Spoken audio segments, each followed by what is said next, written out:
Nous sommes ce que nous sommes à cause de ça ce matin. Ne l'oublions pas. Est-ce que vous sentez la bonne atmosphère qu'il y a ici ce matin? Il y a comme des sentiments nobles qui ont apparu dans notre cœur. Et merci à Dieu. Je pense que Dieu a commencé à œuvrer hier soir dans nos cœurs. Message de hier soir. Et des besoins urgents de rétablissement du trône de la sainteté de Dieu. Amen. Et ce n'est pas de rétablir le trône de la sainteté de Dieu, parce que vous ne pouvez pas déplacer Dieu de sa sainteté. Dieu est saint de par nature. Amen. Mais c'est de notre côté à nous qu'on a besoin de rétablir le trône de la sainteté dans nos vies, dans nos cœurs, dans nos foyers, dans nos maisons, dans la vie de nos ministères. Excuse, ce matin, il y a des frères anciens parmi nous dans le ministère, mais voilà, je parle à ceux qui sont jeunes comme moi dans le ministère. Hein, mais ce que je voudrais dire ce matin, c'est que parfois, on peut servir dans un ministère et ne plus avoir la sainteté de Dieu comme trône, comme fondement, comme décision, comme vouloir servir Dieu dans une sainteté que Dieu veut. Parfois, nous n'avons qu'un service, parfois, nous n'avons qu'une activité, mais Dieu veut plus que ça. Il veut des hommes, des femmes, qui reconnaissent sa splendeur, sa sainteté. Parce que ce matin, je vais faire un rapide rappel de hier. Il y a des personnes qui nous ont rejoints ce matin. Et je pense que c'est normal qu'on sache à peu près reprendre le fil ensemble. Est-ce que vous le croyez ce matin? Bien, nous avons parlé à Ésaïe 6, verset 1er, qu'à un moment donné, il dit, dans l'année de la mort du roi Osias, moi, Ésaïe, je vis le Seigneur assis sur un trône très élevé, les pentes de sa robe touchaient le temple.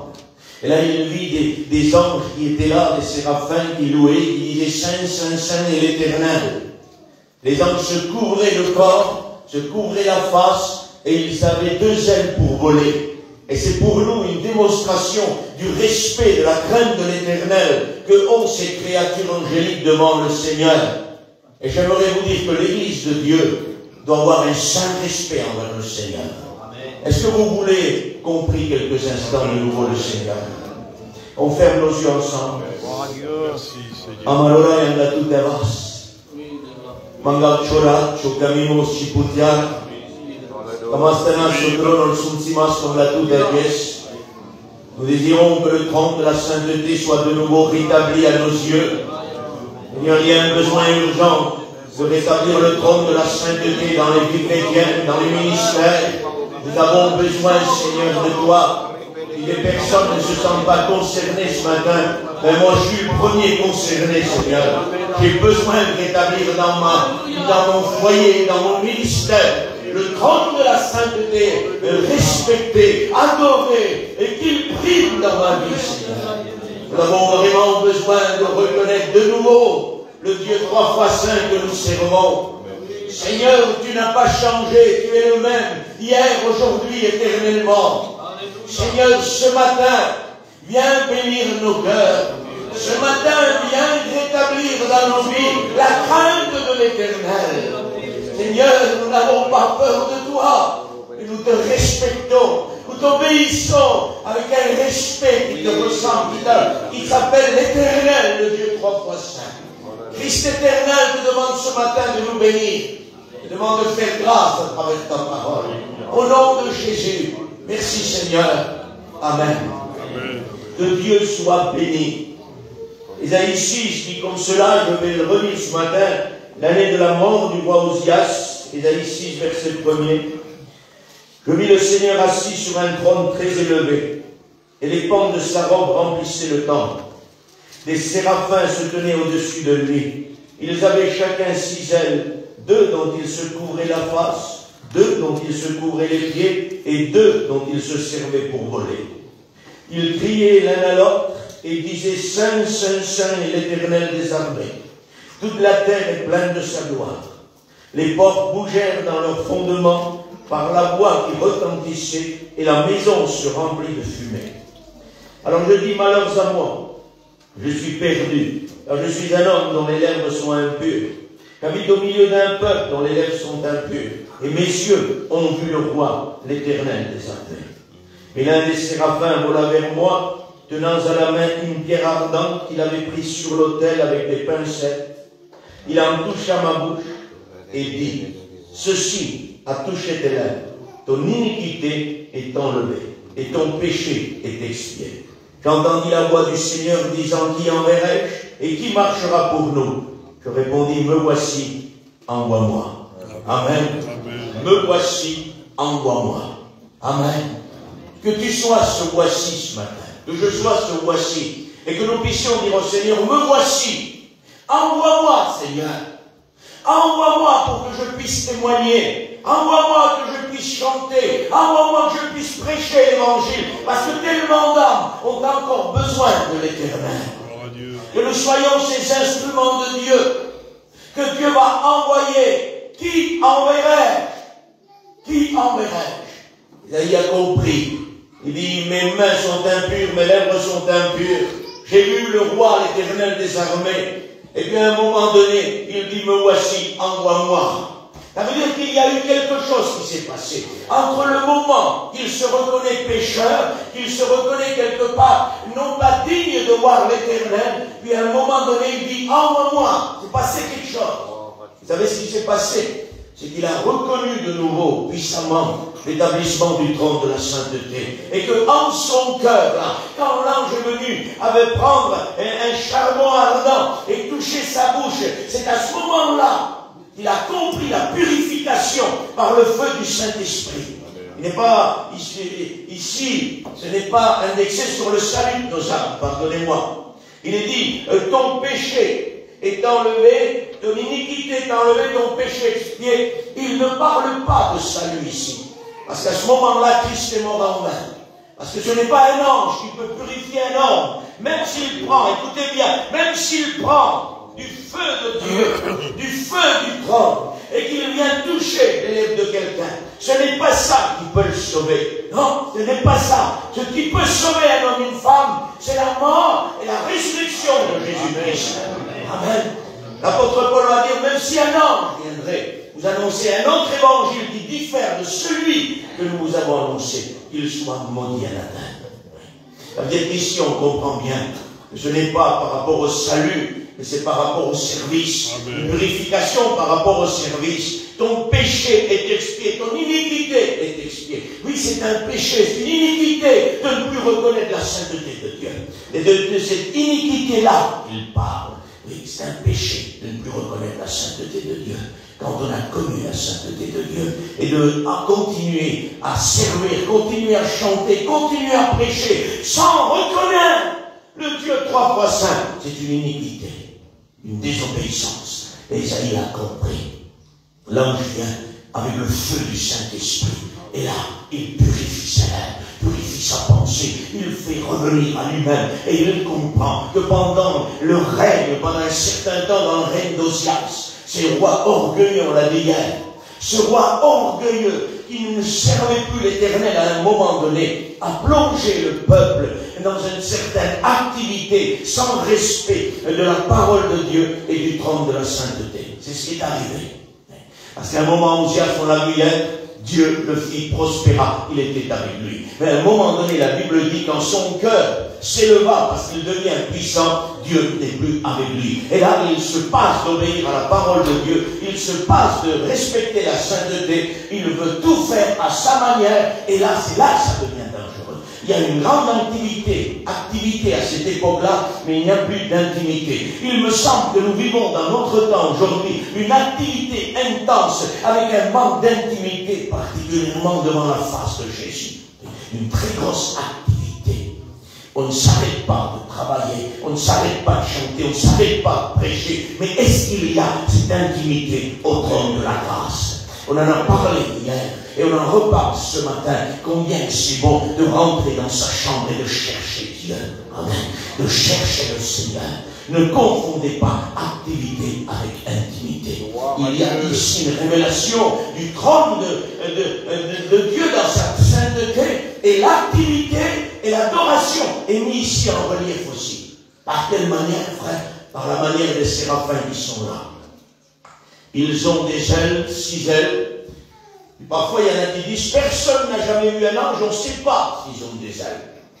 Moi, ce matin, je lis. Ils ont des ailes. Pardonnez-moi d'être un enfant dans la parole de Dieu. Mais moi, c'est écrit, ils ont des ailes. Après, je ne sais pas comment sont leurs ailes. C'est pas peut-être décrit, mais en tout cas, ils ont des ailes. C'est écrit. On a besoin d'arrêter avec la théologie, avec les spéculations. Il faut lire la parole de Dieu. Il est dit ici qu'ils ont 6 ailes chacun, 2 pour se couvrir le visage. Quel symbole d'adoration. Ils servent Dieu, ils sont au service de Dieu. Mais ici, Ésaïe a besoin de voir. Ésaïe a besoin de comprendre que pendant le règne d'Osias, dans un certain temps, il n'y avait plus de respect, d'adoration envers le Dieu très saint. Mais dans l'année de la mort du roi Osias, c'est là que je vis. C'est-à-dire que c'est là que tout recommence à venir. Et comme j'ai dit hier, que les Osias disparaissent du milieu de nous, afin que la puissance de la sainteté revienne parmi nous. Les Osias orgueilleux, les Osias qui veulent tout diriger, les Osias qui n'ont pas l'esprit et qui veulent rentrer dans le temple pour offrir des parfums quand ils n'ont pas le droit de le faire. Il y a des personnes qui prennent l'initiative de faire quelque chose qui n'est pas biblique, parce que c'est leur expérience. Et ils disent, frère, c'est pas marqué, mais c'est mon expérience à moi. Excusez-moi ce matin. On ne veut pas de ton expérience. On veut la parole. Parce que la parole de Dieu, c'est la sécurité. Et Dieu a dit, je vous enverrai le Saint-Esprit. Il vous rappellera tout ce que je vous ai dit. C'est-à-dire que le Saint-Esprit ne fera jamais avec un homme plus ou moins de ce qui est noté ici. Alors si quelqu'un vient à dire, écoute, c'est pas noté, mais j'étais sous l'onction de Dieu, et Dieu m'a béni, et j'ai fait ça parce que j'ai senti que c'était Dieu. Parce que toi, tu n'as rien senti, tu es émotionné, ce sont des sentiments, parce que l'Esprit de Dieu ne fera jamais autre chose que ce qui est noté ici. C'est notre protection, ça. C'est la protection d'un ministère, ça. Amen. Et les ministères qui se lèvent aujourd'hui, qui vont aux écoles bibliques, ils ont tout intérêt de relever la note qui est dit ce matin. C'est notre protection. Parce que quand tu es dans l'action du Saint-Esprit, laisse-moi te dire qu'il n'y a pas que le Saint-Esprit qui va agir, il y a des esprits séducteurs qui vont essayer de rentrer là-dedans. Quand tu sers dans le ministère, il y a des esprits séducteurs qui essayent de corrompre ton ministère. Et quand ils voient l'onction de Dieu se manifester, ils viennent pour essayer de tromper. Frère, c'est pas bien sûr que c'est comme ça. À un moment, la Bible dit sur David, les Philistins furent informés que David fut loin de l'onction. Vous vous rendez compte? Les Philistins furent informés. C'est arrivé dans le quartier des Philistins que David fut loin. Ils connaissaient sûrement David. Mais pourquoi maintenant ils furent informés? Parce que les Philistins sont un type de démon pour nous. Et les démons, quand Dieu voit un homme d'Esprit Saint, ils vont recevoir l'information de Satan lui-même qui leur dit, cet homme a été loin du Saint-Esprit, il faut que vous allez à sa recherche. À cause de l'information, dit la Bible, ils furent informés que David fut loin, ils partirent à sa recherche. Et les démons partent à la recherche d'un homme d'onction. Donc ils écoutent, ne croyez pas, écoutez, ne croyez pas que Satan verra un homme d'onction, il va se laisser faire. Non, il est entêté, c'est un esprit saint. Nous sommes un esprit tripartite, qu'aura l'esprit. Satan est un esprit saint. Quand il a pris une décision, il ira jusqu'au bout. D'ailleurs, il sait qu'il a perdu. Sa fin a été à Golgotha, et il combat quand même. Devrait s'arrêter. En vérité, il devrait s'arrêter, les frères. Il sait qu'il a perdu. Il est tellement têtu, c'est un esprit saint qu'il continue jusqu'au bout. L'Église est victorieuse. Et parfois, elle a arrêté le combat. Vous n'avez pas remarqué ça? Satan a perdu le combat quand même. L'Église a gagné le combat plus. Est-ce que vous comprenez? On a besoin vraiment de comprendre que quand un homme est loin et qu'une femme est loin, pour un chant, pour un témoignage, pour une vie de Dieu. Parce qu'écoutez les sœurs, la Bible ne vous autorise pas à prêcher, mais la Bible vous autorise à témoigner. Elle vous autorise à chanter, elle vous autorise à avoir sans parole un témoignage qui convertira vos compagnons et peut-être les autres aussi. Vous comprenez ça? Parce qu'on a vraiment besoin Que les sœurs soient remplies du Saint-Esprit, que les frères soient remplis du Saint-Esprit, et que tous ensemble on fasse un travail remarquable. Il n'y a pas que le travail du pasteur, excusez-moi, vos pasteurs d'ici, que Dieu les bénisse, mais s'ils ont 300 kilos sur le dos, prenez-en 100 kilos chacun, alors partagez-les entre vous, et il y aura moins de difficultés pour eux. Et si vous sauvez des âmes par votre témoignage, par votre chant, par votre manière de transmettre la lumière de Dieu, merci à Dieu. Le pasteur va avoir moins de travail, il aura juste à les nourrir après. Vous comprenez? Oui, c'est possible. C'est possible, ça. Que Dieu soit béni. C'est ce qui s'est fait dans la parole de Dieu par des sœurs qui travaillaient.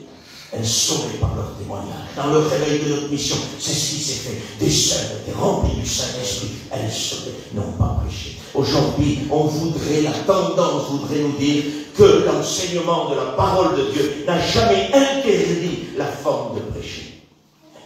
Ce n'est pas nous, excusez-moi. Excusez-moi, les sœurs ce matin. Ce n'est pas vos pasteurs qui vous empêchent de prêcher. Je demande pardon à ma femme, c'est pas moi qui l'empêche de prêcher. C'est elle. Amen. C'est pas moi. Moi, si la Bible me dirait, ta femme a le droit de prêcher, je dirais, ben Seigneur, si elle a le droit de prêcher, elle prêche. La Bible me dit non. Il y en a qui nous disent aujourd'hui, oui, mais frère, il faut vraiment regarder la parole comme elle parle. Il y a des certains théologiens qui sont arrivés tellement théologiens qu'ils ont dépassé tout, ils ne connaissent plus rien. L'apôtre Paul a dit, je ne permets pas à la femme d'enseigner. Ils disent donc qu'elle peut être évangéliste, dans le ministère d'évangéliste. Vous comprenez? C'est facile de déformer la parole de Dieu. Mais la parole de Dieu se complète elle-même, s'enrichit elle-même. Parce que l'apôtre Paul dit à un moment, je ne permets pas à la femme d'enseigner. À un autre moment, il dit, je ne permets pas à la femme de parler dans l'assemblée. Qu'elle se taise. Et si elle a quelque chose à demander, elle le demande à son mari à la maison. Alors là, c'est clos. Plus de ministère évangéliste, plus de pasteur, il n'y a pas d'enseignant. La femme se tait dans l'assemblée. C'est la parole de Dieu qui enseigne ça. Vous comprenez ça? Et aujourd'hui, on voit des femmes qui veulent prêcher. Chez nous, ça n'arrive pas. On va me dire, frère, mais faisons attention. Faisons attention. Ne lâchons jamais ça. Jamais ça. Vous savez, il y a des gens qui disent, dans notre mission, ça n'arrive pas. Moi, j'aimerais dire, parce que nous gardons ça. Mais commençons dans notre mission à enlever ça. Vous allez voir, comme Satan n'aura pas peur de vie et lumière, et qu'il viendra faire prêcher les sœurs chez nous, qu'il viendra mener des ministères dans la séduction pour qu'ils prêchent autre chose que ce que la Bible demande, qu'ils font d'autres expériences extra-spirituelles que la Bible ne cite jamais. Vous allez voir comment ça va s'ouvrir. Alors gardons à tout prix la puissance de la parole de Dieu. Jésus a combattu Satan avec, il est écrit, la parole de Dieu, qui aujourd'hui, dans les temps où nous sommes, commence à être mis de côté. Aujourd'hui, il y a des gens qui ne prêchent plus avec la Bible, ils prêchent avec des tablettes. Ils viennent sur l'estrade avec des tablettes et ils prêchent. Si un jour j'ai une église et que quelqu'un vient prêcher avec une tablette, je lui donne deux solutions. Tu prends la Bible, tu ranges ta tablette ou tu ne prêches pas ce matin. Ce n'est pas compliqué. On n'a pas le droit de laisser dans nos églises la technologie avancer. La technologie fait avancer. Non, c'est faux. Elle fait avancer l'esprit de l'Antichrist dans l'établissement du règne de l'Antichrist, mais jamais dans la fonction spirituelle de l'Église. On peut donner un coup de main si nous aurons été équilibrés dans ça, mais nous avons été déséquilibrés.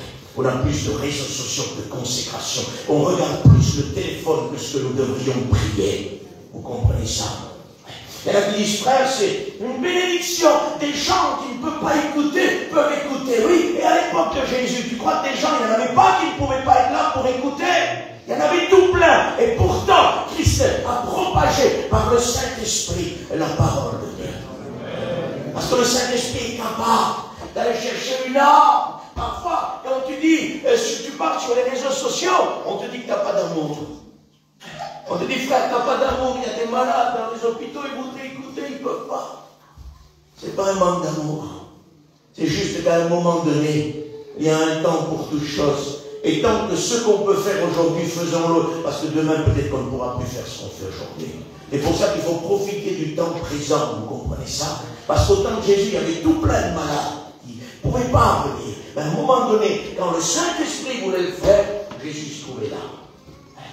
À côté de cette personne qui depuis tant d'années ne pouvait pas se lever pour aller dans la piscine de Bethsaïda, le Seigneur est allé vers elle. Et quand Dieu veut qu'elle ait un malade, il va le voir, il va le visiter par son esprit. Il est capable d'envoyer ses serviteurs pour bénir, parce que Dieu est encore puissant et réel.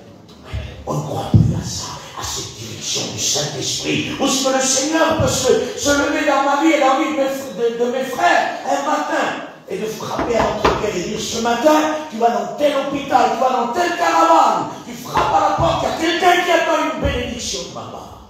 Ça existe encore, ça. Le Saint-Esprit, toujours le même Dieu qu'il était dans le réveil. Le réveil s'est-il fait avec les réseaux sociaux? Jamais de la vie. Jamais de la vie. Il s'est fait avec des enceintes remplies de l'onction de Dieu, remplies du Saint-Esprit. Vous comprenez ça? Et aujourd'hui, nous, on croit qu'on fait plus de travail que dans le réveil. Tout ce qu'il y a aujourd'hui, c'est à cause du réveil. N'oublions jamais le travail de nos anciens qu'ils ont fait. Parce que si on est là, nous, et si je peux prêcher ce matin, moi, ici, là, c'est à cause du travail que Dieu a fait dans nos anciens. S'ils n'auraient pas été là, ça ne serait pas fait. Vous comprenez ça? Dieu a choisi des personnes dans la simplicité et il a béni. Aujourd'hui, on va avoir des complications vers des sciences, des technologies et tout ce que tu veux. Non. C'est la parole de Dieu. Amen. La parole de Dieu écrite. Prends un ordinateur et essaye de lire la Bible. Tu ne ressens rien. Prends ta Bible, peut-être toute déchirée. Parfois, c'est la preuve que tu t'enseignes. Et quand tu l'ouvres, la bénédiction est là. Parfois, tu ne lis même pas, tu l'as dans la main. C'est une protection de sécurité. Quand je pars en voyage à l'étranger, dans le missionnaire, et même dans les voyages que je fais, la première des choses que je regarde, que je n'oublie pas, c'est ma Bible. Je préfère oublier mon costume. Tant pis, débrouillerai. Mais si tu oublies ta Bible, tu as tout oublié. Quand tu es tout seul, isolé parfois, dans des circonstances à l'étranger que nos frères anciens connaissent, qui sont parfois difficiles, voire dangereuses, quand tu as ta Bible avec toi, tu as Dieu avec toi. Amen. Je ne veux pas dire que si tu l'oublies, Dieu ne paie pas avec toi. Mais c'est notre livre de chevet, ça. C'est notre livre de midi, c'est notre livre de l'après-midi. C'est notre vie, ça, la parole de Dieu. Amen. C'est notre vie. Les démons séducteurs s'introduisent aujourd'hui quand il y a l'onction. Et c'est avec cette parole-là que nous devons discerner. Et puis aujourd'hui, les ministères qui se lèvent ont tout intérêt à relire la parole. Et s'assurer dans la parole. Et demander des conseils. Et ne pas croire que ce qu'il fait aujourd'hui, lui, il y a des jeunes aujourd'hui qui croient que ce qu'ils font, l'ancien est trop ancien pour le faire et que Dieu lui le trouve à lui plus spirituel et il va faire avec lui ça. C'est un enseignement de démons, ça. Faites attention. Faites attention. Dieu ne trouve pas un jeune plus spirituel qu'un ancien. Pas du tout. On est tous au même niveau. Il y a un respect de l'ancienneté. Comprenez ce que je veux dire ce matin. C'est pas ce que je veux dire. Hein. Pas ce que je veux dire. Mais ne croyez pas que parce que nous on est jeunes, on pourra dire ouais les anciens ils ont eu leur temps. Maintenant que Dieu me pardonne, excusez-moi les anciens qui êtes assis ici, vous comprenez la pensée que j'ai ce matin. On ne pourrait pas dire, je ne dirais pas les anciens, c'est passé leur temps maintenant. Non. Heureusement qu'ils sont là. Vous savez, moi, quand je prêche, il y en a des anciens assis, j'ai une sécurité. Mes frères m'encouragent. Je sens qu'ils sont là comme des sécurités. Comme des sécurités. Des bornes à ne pas déplacer. Des sécurités qui ont gardé. Regardez les anciens que vous avez parmi vous ce matin. Depuis tant d'années qu'ils servent Dieu. Ils n'ont jamais bougé. Il y a des jeunes aujourd'hui qui bougent au bout de 3 ans au ministère. Ça y est, ils bougent, ils découvrent des choses nouvelles. Je suis tellement spirituel que Dieu me révèle ça en moi. Non. Non, non. C'est pas parce que tu es spirituel que Dieu te révèle quelque chose. C'est parce que dans le temps voulu, Dieu a des temps marqués. Et il fait grâce à qui il me fait grâce. Mais parfois, dans ces révélations-là, parce qu'on est plus biblique, on reste plus ancré dans le ministère, bibliquement, les démons viennent et ils amènent des doctrines séductrices. Il faut faire attention. Les sœurs, dans votre vie chrétienne, moi je ne me prêche pas ce matin, il n'est pas tard, je ne vais pas me presser. Il faut que le Saint-Esprit parle. Les sœurs, quand vous priez le Seigneur, quand vous parlez en langue, quand vous vous réunissez pour chercher Dieu peut-être, faites attention à tout ce qui se passe entre vous. Ne permettez pas autre chose que vous avez le droit de faire qu'il apparaisse au milieu de vos prières. Ne vous laissez pas tromper, les sœurs. Priez Dieu, cherchez Dieu, parlez en langue si vous voulez, il n'y a pas de souci, mais pas d'expérience extra-spirituelle. Restez attachés à la vieille école. Amen. Priez, recherchez Dieu. La main de Dieu se pose sur toi, ça suffit. On ne cherche pas plus, on ne veut pas plus que Dieu nous aime. Ça ne peut pas arriver, frère, qu'un ministère soit séduit par des doctrines étrangères. Bien sûr que si. David a été trompé. Les Philistins sont partis à sa recherche. Et à un moment donné, je ne sais pas, peut-être on en parlera ce soir de ça, dans l'expérience d'Élie le sacrificateur et non le prophète, il y a eu l'arche de l'alliance à cause de sa négligence, de sa tolérance par rapport au péché. Il y a eu l'arche de l'alliance qui est partie du peuple d'Israël. Puis à un moment donné, David va vouloir faire revenir l'arche. Pendant tout le règne de Saül, l'arche n'a pas bougé. Pourtant, il aurait pu aller la chercher. Il n'a pas bougé. Ça ne l'intéressait pas, en réalité. Ce qui l'intéressait, c'est son moi à lui. À un moment donné, quand Dieu le rejette, il dit à Samuel, Samuel, au moins, élève-moi aux yeux du peuple. Quel drame. Dans la vie d'un chrétien ou d'un serviteur, qui perd l'approbation de Dieu, qui perd le oui de Dieu, et que Dieu rejette, et que dans son cœur il ait le désir juste, élève-moi aux yeux du peuple.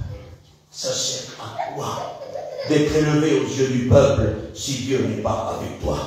Ça ne sert à rien du tout. Vous comprenez ça? Et Saül n'a jamais cherché à ramener l'arche. David, lui, dès qu'il est loin du Saint-Esprit, Dieu va le bénir. Et David veut ramener l'arche.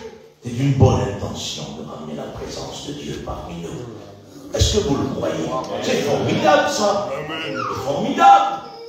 Parfois on écoute aujourd'hui le réveil. On fait partie du réveil. Pas non plus, mes frères.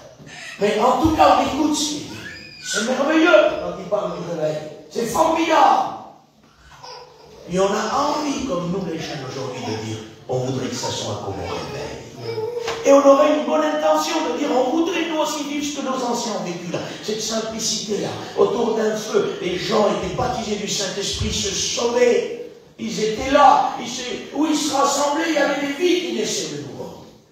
On veut ça. Et on pourrait avoir une bonne intention et dire, nous aussi, on veut ramener ça maintenant parmi nous. Mais laissez-moi vous dire que quand vous avez la décision de faire ça, Dieu est avec vous. Mais les démons vont vous rechercher. Parce que là, ils ne veulent pas qu'on ramène la présence de Dieu. Est-ce que vous comprenez ça? Il y en a qui disent, c'était le réveil. Excusez-moi, je ne suis pas d'accord. Dieu est le même hier, aujourd'hui et éternellement. C'était le réveil, mais nous sommes aujourd'hui endormis. Nous ne sommes pas restés dans ce réveil. Pour ça qu'on est là aujourd'hui. Pour ça qu'il faut qu'on se réveille. L'apôtre Paul dit, vous savez tous en quel temps nous sommes. Le salut est plus près de nous que lorsque nous avons cru. Nous sommes plus près dans la fin, c'est vrai. Mais il est temps de vous réveiller du sommeil. Pourtant, il dit quelque chose d'incompréhensible. Tu ne peux pas comprendre les deux textes-là. À un moment donné, il dit, vous savez dans quel temps nous sommes. Puis après, il dit, il est temps de vous réveiller du sommeil. Comment, Seigneur? Ils savent où nous en sommes, que Christ est en train de presque revenir, mais ils dorment quand même. C'est ce qui nous arrive. Nous savons tous où nous en sommes. Nous savons tous qu'on est pratiquement à la fin. Mais nous nous sommes endormis. Il faut se réveiller. Il est temps de vous réveiller du sommeil. Dépouillez-vous des œuvres des ténèbres, dit l'apôtre Paul, et revêtez les armes de la lumière. Formidable la parole de Dieu. Revêtez les armes de la lumière. Revêtez la lumière. Revêtez la parole. Revêtez la grâce de Dieu sur vos vies. La vie a une bonne intention. Et parfois on veut le faire. On veut ramener la présence de Dieu. Mais les démons sont partis à sa recherche. Même quand tu as une bonne intention, ça ne suffit pas. Et puis David va se réunir avec tout son conseil, avec toutes ces personnes. La Bible dit que tout le peuple s'assembla avec David et il voulut ramener l'arche de Dieu. Et tous étaient d'accord. Merci à Dieu. Mais le problème, c'est que David voulait ramener l'arche de Dieu sur des chariots neufs. Et il a proposé ça à son conseil, il a proposé ça à son assemblée. Et tous étaient d'accord pour faire de cette manière-là, dit la Bible dans le livre des Chroniques. Alors, qu'est-ce qui est arrivé? Pour que tous soient d'accord de ramener l'arche de Dieu sur des chariots neufs. Qu'est-ce qui est arrivé? L'assoupissement, l'endormissement était là. Les démons ont retrouvé David et ont commencé à mettre dans la vie de David des idées qui n'étaient pas les idées de Dieu. La bonne intention doit être suivie de la règle biblique. Et tout le monde était d'accord. Alors là, ils font un chariot neuf et là, ils mettent l'arche dessus et ils veulent ramener l'arche. À un moment donné, l'arche paraissait, je ne sais pas comment vous dire ça, trébucher, c'est pas le mot pour un chariot, vous comprenez ce que je veux dire. Renversé, c'est ça. Et puis là, Uzzal va mettre la main, quelle bonne intention, et puis, moi je ne comprends pas. C'est-à-dire, mais quand même, il n'a pas voulu faire mal, il a voulu aider, parce que quelque part, il voulait quand même sécuriser. Oui, mais quand on désobéit à la parole de Dieu, tout ce qu'un homme pourrait faire dans ses meilleures intentions fera toujours mal par rapport à ce qu'il aurait dû faire bien du début. Tout ce qu'il essaiera de faire pour améliorer, n'améliorera pas, mais détruira. Parce que quand on sort de la parole, on ne peut plus rien faire de bien. On essaye pour améliorer, mais on fait encore pire que ce que c'était. Et c'est ce qui s'est passé ici. Il va être touché, il va être frappé. La preuve que David même va se mettre en colère sur Dieu pratiquement, parce que quelque part Dieu est fautif. On veut ramener l'arche, on veut ramener la présence de Dieu, et toi tu frappes Uzzal. Le char neuf n'est pas l'idée de Dieu. Le char neuf, vous savez, c'est l'idée de qui? Des Philistins. Et à un moment donné, on récupérait l'arche, parce que Dieu était au milieu de nous, il était frappé de malédiction à cause que Dieu les frappait de malédiction. Et ils ont eu l'idée de renvoyer l'arche. Ils ont fait un chariot neuf et ils ont renvoyé l'arche. Les Philistins sont partis à la recherche de David. Ils lui ont transmis des idées nouvelles pour ramener l'arche. Ce n'était pas les moyens de Dieu, ça. Et puis là, pendant beaucoup de mois, on n'est pas pressé ce matin, on peut continuer. Pendant beaucoup de mois, on a laissé l'arche de Dieu dans la maison d'Obed, je crois que ça s'appelait. C'est ça, gloire à Dieu. Et la Bible dit, Dieu bénit sa maison. C'est bon ça. Dieu bénit sa maison. Parce que quand Dieu rentre dans ton foyer, il bénit ta maison. Et nous avons fait plusieurs d'entre nous l'expérience de ça. Quand Dieu est chez toi, il bénit ta maison. David veut de nouveau ramener l'arche. Et puis là, il va remettre en place les choses pour ramener l'arche de Dieu. Maintenant, vous savez comment il parle, David? Il fait appel aux Lévites, tribus établies pour porter l'arche sur leurs épaules. Et il dit, vous les Lévites, venez, sanctifiez-vous, préparez-vous. Parce que la première fois, écoutez bien, la première fois, vous n'étiez pas avec nous quand nous avons essayé de ramener l'arche. Mais aujourd'hui, que le roi, dit la Bible, est toujours une copie de la loi à côté de lui, pour que son cœur ne s'enorgueillisse pas et qu'il consulte toujours comment faire, ce que David n'a plus fait. Il l'a fait après. C'est dommage, mais il l'a fait quand même. On accepte la repentance, on accepte le repentant. Il n'y a pas de souci. Il dit la première fois, vous n'étiez pas là. Ça veut dire la première fois, la parole n'était pas là. Les commandements, les ordres de la Bible n'étaient pas là. Et nous avons échoué à cause de ça. Mais cette fois-ci, nous revenons à l'Éternel. Et cette fois-ci, ce sont vos épaules qui vont ramener l'arche de Dieu. Merci, Seigneur. Mes frères et sœurs, il y a des moyens aujourd'hui modernes. Des chariots neufs qui veulent faire venir la présence de Dieu dans les églises par des moyens technologiques de Facebook, réseaux sociaux, des effets spéciaux dans les églises, des lumières bleues et tout ce que tu veux. Mettre la sono plus fort, changer la sono pour que ça aille mieux, faire 2 missions de plus pour que ça aille mieux, faire une sono plus puissante pour que ça aille mieux, ou mettre fort la sono pour que le cœur des gens puisse sauter. Et les chariots neufs, ça moderne. Jamais de la vie, on aura des améliorations avec ça. On veut de l'amélioration, répondez-moi. Est-ce que vous voulez de l'amélioration? Alors il va falloir porter les barres sur notre dos. Il va falloir porter le poids de la consécration, porter le poids du jeûne, porter le poids de la prière, porter le poids de la lecture, et nous allons voir une amélioration automatique dans la vie. Amen. Et tous ces jeunes qui ne consultent pas la parole, ils vont nous ramener, frères, beaucoup de chariots neufs parmi nous. Mais nous expulserons ces chariots neufs. Prenez la décision, c'est ma décision dans le temps que je le vivrai, Seigneur. J'expulserai les chariots neufs qui veulent arriver dans l'église. Tant pis, frère, si c'est plus dur. Tant pis si c'est plus long. Mais au moins, c'est selon le temps de Dieu. Chariot neuf, ça va plus vite. Mais Dieu ne veut pas aller vite parce que le temps est dans sa main. Et Dieu n'a pas, le temps est arrivé. Donc pour moi, je voudrais que ça ne prenne pas 2 ans. Mais pour lui, c'est pareil. Un jour est comme 1000 ans. Comprenez ça. Quand 1000 ans passent, il y a un jour pour Dieu. N'allons pas plus vite que Dieu. Il faut à tout prix reprendre directement le rétablissement du trône de la sainteté dans nos vies. Amen. Êtes-vous d'accord avec ça? Je continue ce matin. Les séraphins se tenaient au-dessus de lui. Ils avaient 2 ailes pour couvrir le visage et 2 pour couvrir le corps. Et seulement 2 ailes pour voler. J'arrive pas trop à comprendre, moi. Parce que pour se couvrir le visage, il y en a 4 et le corps. Et pour se déplacer, ce qui est plus dur normalement, en une logique d'homme, ils n'ont que 2 ailes. Vous savez pourquoi la Bible signifie cela? Parce que ton adoration, ta louange, doit surpasser ton déplacement et ton activité. Que jamais ton activité dépasse ta louange, ton intimité, ton adoration. 4 ailes pour se couvrir, 4 ailes pour l'intimité, le respect, la crainte de l'Éternel. Reconnaître la sainteté de Dieu, on a besoin de 4 ailes.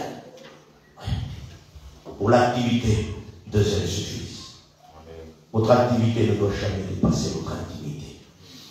80% d'intimité, vous ne devez jamais dépasser cela. 75% d'activité pour être sûr que ça marche. Aujourd'hui, il y a 100% d'activité et 1% d'intimité. Ça ne marche plus. Ça n'avance plus. Il faut que ça avance. Il faut que ça se déplace. L'année de la mort du roi Osias, je vis le Seigneur et ça allait redémarrer. Et c'est ce qu'il faut pour ta vie. Il faut que ça redémarre. Je ne sais pas quel Osias a bloqué ta vie. Mais en tout cas, il faut que ça redémarre. Amen.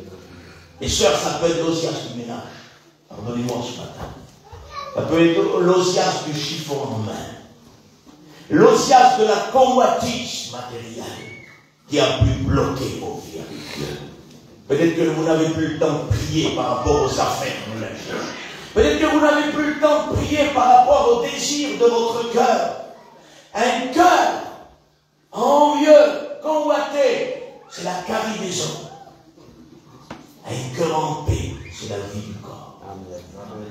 Quand on est convoité et qu'on veut posséder, et Jacques va dire, vous convoitez, vous voulez, mais vous ne pouvez pas posséder. Alors vous êtes meurtrier. Vous vous rendez compte? On est capable de laisser mourir nos frères et sœurs à cause qu'on a besoin pour le matériel. Vous êtes meurtriers, voyez-le dans ce sens-là. On voit un frère mourir spirituellement. On est trop attaché à ses affaires matérielles. On est obligé d'aller au camping, on est obligé de nettoyer, on est obligé de faire ça, ou d'aller travailler pour s'acheter le dernier camping qui peut sortir. Et notre frère est en train de mourir spirituellement. On n'a pas une journée pour jeûner pour lui. On n'a pas une journée pour prier pour lui. Oh, on en est meurtrier. Vous combattez, vous ne possédez pas, alors vous êtes meurtrier. On est capable de tuer le spirituel par rapport au désir de posséder dans notre cœur. Où en sommes-nous avec ça, peuple du Seigneur? Où en sommes-nous avec le matériel? Nous sommes venus sans rien, nous partirons sans rien. Dis pas, vous n'apporterez rien et je n'apporterai rien. Pourquoi aujourd'hui les chrétiens sont tous idolâtrés par le monde d'une puissance. Écoutez, est-ce que je peux vous parler du moment? Et d'une puissance satanique qui est en train de toucher. Ce sont les démons d'Apocalypse chapitre 18, je vous l'ai dit, je le redis, ça ne me dérange pas les répétitions, elles sont salutaires. Chapitre 18, il y a une ville de convoitise, de commerce dirigée par les démons. Nous n'en sommes pas là, frère. Chapitre 18, c'est la grande tribulation. Nous partirons avant. Amen. Amen. Chapitre 4, nous allons être attirés et montés par l'amour de Dieu. Mais il faut encore partir. C'est pas automatique. C'est pas automatique. Ce n'est pas parce que tu prends le culte, que tu viens à la réunion, que tu chantes, que tu prêches, que tu pars. Ce qui te permet de partir, c'est une nouvelle naissance en Dieu. Et c'est une vie qui aime Dieu, qui cherche Dieu. Amen. Amen. J'ai achevé la course, dit Paul. J'ai combattu le bon combat. Désormais, la couronne m'est réservée. Et non pas seulement à moi, mais à tous ceux qui auront aimé son avènement. Il faut aimer le retour. Il faut aimer ce jour-là. Il ne faut pas dire je mets ce jour sur le cintre là, je vais le mettre sur le mur et de temps en temps. Regarde ici écrit Jésus revient, es-tu prêt? On peut mettre ça là ou aimer ce jour-là dans notre cœur. Des fois il y en a qui disent ça là, Jésus revient, es-tu prêt? Et tout de suite ils disent, ils retournent et regardent ailleurs parce qu'ils disent ouais mais si on vient maintenant, là, je dois laisser mon beau camping, ma belle voiture, mon beau camion. Je dois laisser le chantier qui est en cours là. On en est où avec Dieu? Je vous en supplie ce matin, je m'en supplie. On en est où avec Dieu ce matin? On en est où? On en est où? On en est où? Le trône de la sainteté doit être établi rapidement. Il faut que nous respectons de nouveau la sainteté de Dieu. Le Dieu qui t'a sauvé est un Dieu 3 fois saint.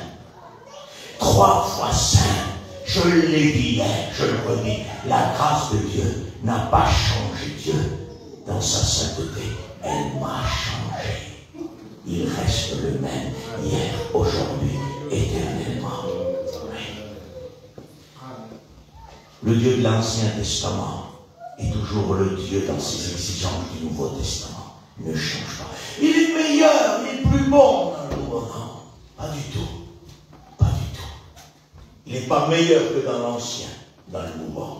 Sauf que dans le Nouveau, il a donné son Fils. Il a donné la grâce pour que nous soyons sauvés. Mais il reste ce qu'il est. Ah, il a prévu un jour, dit la Bible, où il enverra et il jugera le monde entier par son Fils Jésus. C'est le même Dieu qui a jugé l'Ancien Testament. C'est le même qui jugera le Nouveau Testament. Oui. C'est un temps de grâce, une parenthèse pour l'instant. Mais la colère de Dieu s'abattra bientôt sur le monde entier. Quand l'Église partira, la colère de Dieu frappera le monde entier. J'avais prêché un jour sur la grande tribulation et sur la colère de Dieu qui s'abattra sur le monde entier. Quelqu'un a mis un commentaire sur la prédication que les frères avaient mis sur YouTube. Et il dit, le frère fait se trompe. Il n'y a pas de colère de Dieu. Pauvre malheureux que tu es. Connaissant rien de l'écriture, connaissant rien de Dieu, parlant à tort et à travers, portant la confusion sur l'écriture de Dieu, pauvre malheureux, la colère de Dieu viendra. Il est dit que par la 7e coupe, c'est par elle que s'accomplit la colère de Dieu. C'est écrit, non? On n'a pas inventé ça. C'est écrit. C'est par elle que s'accomplira la colère de Dieu. Chapitre 6 du livre de l'Apocalypse.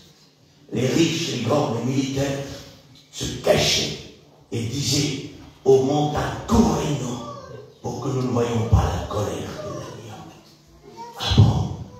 Moi j'ai connu l'agneau, doux dans son cœur de sauveur, mais là c'est un agneau en colère. Que jamais nous paraissions devant la colère de l'agneau. Parce que c'est une colère insurmontable, insupportable, incalmable. La colère de l'agneau s'abattra sur la terre. C'est le même Dieu. Oui. Dans l'Ancien Testament, Uza, il a laissé sa vie. Les fils d'Aaron, Nadab et Abihu, ont laissé leur vie dans le service. Aujourd'hui, à nous, Ça nous semble simple de chanter un cantique, de témoigner, de prêcher l'évangile. Mais on peut y laisser sa vie. Frère, comment ça? Il y a des morts spirituels qui sévissent sans arrêt du haut de l'estrade. Parce qu'ils n'ont pas regardé à leur vie, à la sainteté de Dieu. Ils ne se sont pas consacrés avant de chanter, de témoigner, de prêcher. Alors, avec le temps, ils ont été touchés d'une mort spirituelle. C'est des morts vivants. Ils n'ont plus rien de Dieu. Ils sont juste un auditoire qui les écoute. Et ils ont juste un message, un chant, un témoignage. Et il n'y a plus rien du tout. Les fils d'Aaron, Nadab et Abihu ont laissé leur vie. Parce qu'ils voulaient offrir du parfum aussi là. Et pour nous les hommes, ça paraît pas méchant. Ils voulaient adorer Dieu. Mais Dieu avait dit, ce n'est pas à vous, à ce moment-là, de le faire. Les ordres n'ont pas été donnés. Quand ils vont offrir le parfum, les ordres pour la présentation du parfum n'étaient pas encore donnés à Moïse. Ils voulaient établir eux-mêmes des lois pour servir Dieu. Il y a des gens qui veulent établir aujourd'hui des lois pour servir Dieu à leur manière. Mais ça ne marche pas. Ça ne marche pas. C'est à la manière de Dieu. Mais frère, tu vois bien que le Dieu de l'Ancien Testament est plus méchant que le Nouveau. Tu dis qu'on est mort spirituellement aujourd'hui, et avant il mourait littéralement. Es-tu sûr de ça?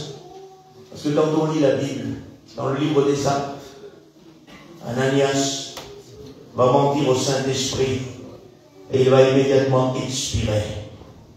La gloire de l'Éternel venait. La gloire s'installait et les hommes étaient capables de mentir. Et à l'instant même, il fut frappé du jugement de Dieu et on l'a emporté dehors. Sa femme revient. Femme, est-ce comme ça que vous avez vendu le terrain? Oui, bien sûr. Comment Satan a-t-il tenté votre cœur pour que vous vous réunissiez ensemble pour mentir au Saint-Esprit? Donc tous les deux expirés. J'aimerais vous dire quelque chose, mes frères et sœurs. Nous avons minimisé Dieu dans la sainteté. Parce que certains n'ont pas compris ce qu'est la grâce de Dieu. Ils ont cru que la grâce a changé Dieu. Non, c'est à nous qu'elle nous a changé. Il reste le même. La grâce de Dieu, source de salut, elle nous sauve. Amen. C'est merveilleux ça. Elle nous sauve, mes frères. Elle nous sauve. Mais le texte continue. Elle nous enseigne à renoncer aux convoitises mondaines et à vivre dans le siècle présent d'une manière spirituelle en attendant le précieux retour de notre Dieu. Quel programme merveilleux. Elle sauve. Elle enseigne. C'est le mot païdéna, enseignement venu du trône. Et la grâce, quand elle enseigne du trône, elle enseigne que je sers un Dieu 3 fois saint. C'est-à-dire que je n'ai pas le droit de m'approcher de Dieu comme je veux. Dieu a dit à Moïse, quand il voulait s'approcher de la montagne, Dieu a dit, dans 3 jours, Moïse, que personne ne s'approche du péché, qu'il s'éloigne de tout, qu'il se prépare dans 3 jours pour descendre. 3 jours après, il voulait toucher la montagne. Et Dieu dit, si, ne serait-ce que si une bête toucherait la montagne, elle serait tout de suite punie. Alors on ne comprend plus, Seigneur, ce que tu veux dire là. Tu dis qu'il vient dans 3 jours, et parce que je viens, puis là, tu dis que personne ne touche, tu ne sais plus où tu allais. Non, c'est que Dieu savait qu'en réalité, ils ne se sont pas préparés à rencontrer Dieu. Ils voulaient venir devant Dieu avec leurs péchés qu'ils avaient dans leur cœur.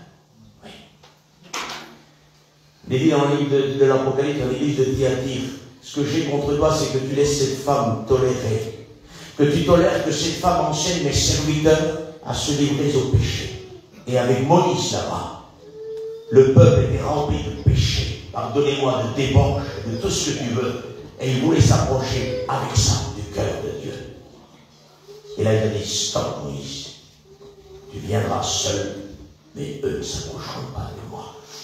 Le peuple a eu peur. Parce que quand on voit Dieu dans un état de péché, on tremble. Ésaïe, et je ne suis pas au niveau d'Ésaïe. Loin de là, et je pense que toi non plus. Pourtant, il dit, je suis un homme pécheur. Vous vous rendez compte? Et laissez-moi vous dire qu'il devait être plus sanctifié que nous. Beaucoup plus que nous. Et pourtant, il a dit, je n'en péche. Quand tu vois la sainteté de Dieu, quand tu revois le trône de la sainteté, tu as envie de te séparer, de t'améliorer, de quitter le péché, de renoncer à tout ce qui ne ressemble pas au trône de Dieu. Les hommes voulaient monter devant Dieu dans cet état-là. Est-ce que je continue quelque chose? Et là, peut-être que Moïse n'avait pas compris non plus. Pourquoi tu leur dis de venir, maintenant tu les empêches de venir, mais Dieu regarde au cœur. Quelques 40 jours après, quelques temps que Moïse est passé sur la montagne, le peuple est impatient, il dit, ce Moïse qui est parti ne reviendra plus. Et quand on s'attend, si vous voulez, à recevoir juste une bénédiction de Dieu, ne cherchant pas à purifier nos cœurs parce qu'il est ce qu'il est. Parce qu'en réalité, pourquoi on veut purifier nos cœurs et lui ressembler? Parce qu'il nous a aimés et nous l'aimons. Mais ce n'est pas pour recevoir quelque chose de lui. Vous comprenez? Notre amour doit être, si vous voulez, non pas un amour qui cherche à recevoir en retour. Nous l'aimons pour ce qu'il est. Vous l'aimez sans l'avoir vu, dit Pierre. Ça veut dire que nous l'aimons, qu'il donne ou qu'il ne donne pas, on l'aime quand même. On n'aime pas Dieu pour ce qu'il donne. On l'aime pour ce qu'il est. Amen. Il dit, ce Moïse ne reviendra plus. Et puis à un moment donné, ce Moïse-là est un type de Christ que certains aujourd'hui disent, mais ce Jésus qui est parti ne reviendra plus. Et ils ne croient plus à l'enlèvement de l'Église. Ils ont perdu, si vous voulez, l'espérance du retour de Jésus-Christ. Et ils disent, il ne reviendra plus. Alors, faisons-nous un nouvel évangile, faisons-nous un nouveau Jésus, un veau d'or, quelque chose de nouveau, et mettons-y dessus la mention, l'Éternel est vivant, le véritable Dieu. Parce que quand ils ont fait le veau là, le veau était un Dieu de l'Égypte. Mais ne pensez pas que pour eux, ils voulaient amener un Dieu de l'Égypte au milieu d'eux. Non, ils étaient habitués au Dieu d'Égypte, et ils voulaient, si vous voulez, ne pas laisser leur habitude d'Égypte, mais que sur aujourd'hui leur habitude d'Égypte, ils mettent le nom de l'Éternel. Parce qu'ils donnent à ce veau-là le nom du véritable Dieu. Le véritable Dieu s'appellera voici Yahvé, voici Dieu, voici ton Dieu. C'est lui le véritable. L'apôtre Paul dit, je crains que comme elle fut séduite, vous aussi vous ne soyez séduits, et que vous vous détournez de la simplicité de Christ, et que si on vous annonce un nouvel évangile, un nouvel esprit, une nouvelle manière de prêcher, vous l'acceptez. C'est ce que j'ai peur qui peut nous arriver aujourd'hui. Parce que quand on se crée des veaux d'or d'idolâtrie et qu'on y met la mention dessus l'Éternel, ça ne marche pas. Il y a des personnes parfois, ils ont des demeures luxueuses. Tant mieux, merci à Dieu pour eux, il n'y a pas de souci pour ça. Avoir une maison à 700 000 €, pour moi, il n'y a pas de problème pourvu que ton cœur est pur. Il n'y a pas de souci pour ça. Mais, attention, que la maison ne te coûte pas ton salut. C'est important. Parfois, tu vois des maisons où il y a écrit à l'entrée Jésus est le maître ici. Gravé dans le crépi, Jésus est le maître. Tu rentres dans la maison, il n'y a pas un seul once de l'ombre de Jésus dans la maison. Il y a l'ombre du monde qui est là. On a voulu, comme sur le veau d'or, c'est l'objet d'idolâtrie de notre cœur, ça. On a tout le temps rêvé de cette maison, de cette caravane, de cette voiture, de ce camion. Et on y colle une petite étiquette Jésus sort. Dans le petit coin, sur la fenêtre, pas sur la tôle, de peur qu'on abîme la tôle. On la met sur le pare-brise. Comprenez ça? On a besoin d'arrêter avec l'idolâtrie aujourd'hui. On a besoin de sentir Jésus dans nos cœurs. Par-dessus tout. Quelques jours après ce peuple-là, à un moment donné, Moïse ne comprenait pas. Je vous demande d'être patient, je vais bientôt finir, il est demi. Moïse ne comprenait pas, peut-être. Pourquoi tu l'appelais, pourquoi tu ne l'appelles plus? Moïse ne regarde pas au cœur, mais il sait pas, il voit la bonne disposition du peuple, lui. Mais Dieu va révéler le cœur du peuple. Parce que ce que Moïse va voir à un moment donné, quand c'est arrivé, Dieu l'avait vu déjà. C'est avec ça qu'il voulait s'approcher. Parce que Dieu, et puis je ne peux pas, pour rester respectable ce matin, je ne peux pas dire, mais vous connaissez la Bible, il va citer quand il dit que dans 3 jours, le peuple se prépare. Et là, il cite le péché qu'ils aimaient, qu'ils avaient. Il dit, c'est ce péché-là qu'ils ont dans le cœur. Ils s'en défendent maintenant pour s'approcher de moi. Quelques jours après, quand Moïse descend, le peuple s'assit pour manger, pour boire, et il se lève pour se divertir. Dans le mot divertir, on ne peut même pas vous expliquer ce qui se passe. C'est la débauche complète. Ce que Dieu avait dit dans 3 jours, il lâche la débauche, il lâche tout ça. S'approchant de moi, ils ne l'ont pas fait. Dieu est en train de dire à Moïse, tu vois, tu as douté de moi, mais je vais te révéler au grand jour que ce qu'ils avaient de caché, je le révèle au grand jour. Jésus a dit, il n'y a rien de caché qui sera découvert. Je te conseille, je me le conseille, de tout mettre à nu et à découvrir devant Dieu. Parce que sinon, Dieu dévoilera tout ce qu'il y a dans ton cœur et dans mon cœur, et tu ne pourras plus rien cacher à Dieu. Parce que quand Dieu nous appelle dans l'anonymat, et qu'on refuse de se repentir, à un moment donné, il ne partagera pas avec nous notre péché. Il n'y aura rien caché qui ne sera découvert. Ce que tu diras dans ta chambre secrète, dans les ténèbres, quand personne ne voit, sera prêché de l'eau de l'estrade d'une version. Un temps vient où les révélations de Dieu vont être fortes sur la vie des gens. Il faut croire à ça, que Dieu va révéler ce que personne ne voit.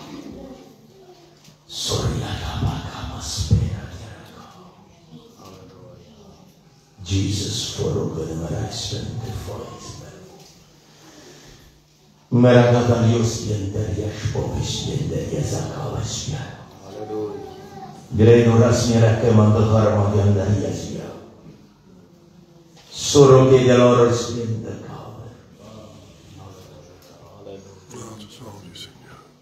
Tu as des choses cachées. Tu as des choses cachées.